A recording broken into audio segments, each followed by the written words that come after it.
today I'm going to replace my jockey wheels. The first thing you're going to do is pull out your derailleur. And I have a little lock on mine. So I push the lock and then it will lock into place. So now I can work easily. Jockey wheels, otherwise known as your pulley wheels, are on your derailleur. Some ways you know that it's time to change them is that the little teeth on it get super short, or they may get really long and sharp. They may be loose, or you may hear sounds coming from it, but this is making direct contact with your chain. Lots of revolutions with each wheel turn. So it's important to have nice smooth jockey wheels, and the package probably cost me, I don't know, $25 or something to replace my jockey wheels, so pretty cheap to switch them out. So gonna get out, usually I think it's a 3mm X wrench, and you'll just unscrew that so it comes out, and open this up and wiggle those pieces out. So this is my old one. It has like a front and back cover to the bearing. You can see it's really gunky, and to me, just like it looks, I'm happy to replace these. Another thing you might want to notice is when you get your package, there's a upper one and a lower one, and I'm going to show you what that looks like from a new package. I have an XX1 derailleur, but the GX pulley kit is compatible with it, so I got the GX one. So here's my package here, and you can see a little tiny U, maybe. There's a little tiny U there imprinted on my wheel, and that's so that I know that is my upper wheel. It is a smaller one. And a little tiny L for my lower, which is my bigger one. These letters are going to be on the outside, so facing, so I can read them. Different bikes are different, so you're supposed to check your user manual, but for me, little letters go on the outside. Another thing that you may notice that's different is these 4 little spacers. So 3 of the spaces are the same, and 1 spacer is different. 3 have little tiny ridges in the middle, and 1 does not, and it has a wider diameter hole. That's because on your derailleur hanger itself, there's a part, you can shine over here. There is a part that sticks out here, and only the one that's with the bigger diameter is going to fit over that. The other ones you may be able to get work, but it's not going to turn right, it'll jam up on you, and you'll slowly wear your chain away, more quickly wear your chain away. So it's important that you know that 1 is different.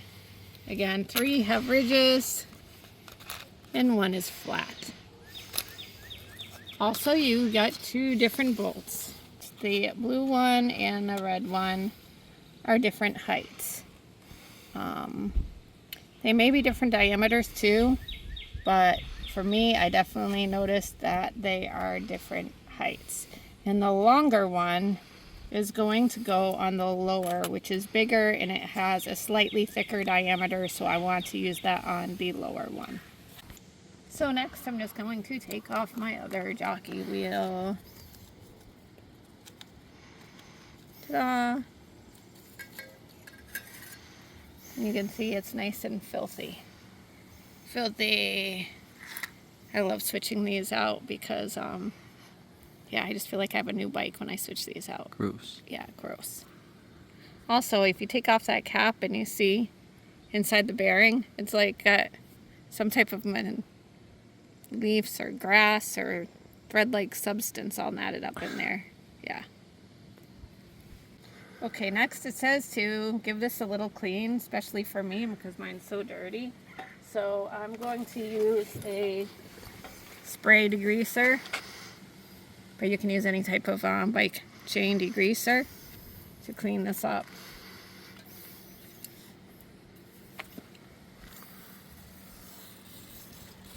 There we go. All right, so I'm going to put on my upper first. It has the U on it. It is the smaller one, and it does have the little ridge there, which means I need the spacer that does not have the ridge.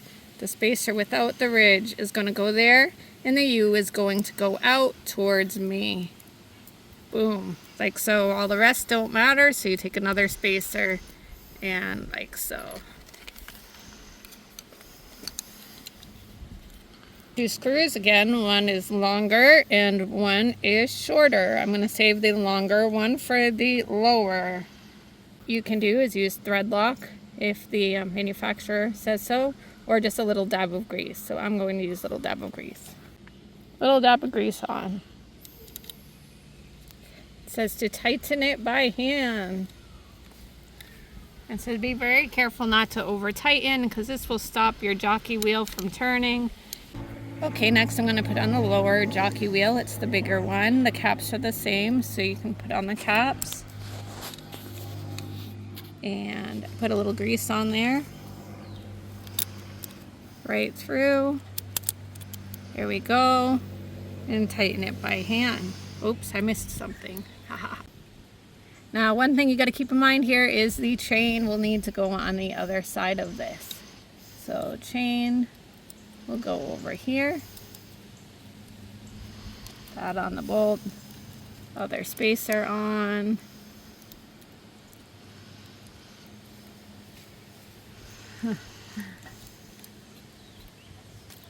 Okay, other spacer on. And then tighten by hand, it says.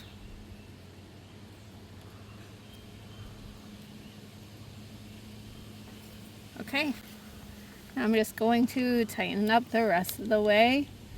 It says to gently do it. Do not over tighten, it emphasizes. Nice new one, spins really well compared to the old gunky one. Makes me excited. Okay, so that's it. We're done. The chain, again, is wrapped between the two. That's important. I made sure the letters are facing outwards towards me. I have the upper and the lower down here. I made sure that the flat spacer without a ridge went around that little tiny lip on the derailleur cage hanger. And then on the bottom one, it did not matter. And I used a little tiny dab of grease on each bolt. Now I can unlock my derailleur, and boom. Now you just want to check it out, make sure it works okay. And let's shift some gears a couple times, make sure it's working. Now the only thing I need to do is I just degreased my chain as well, so it's time to lube that chain up.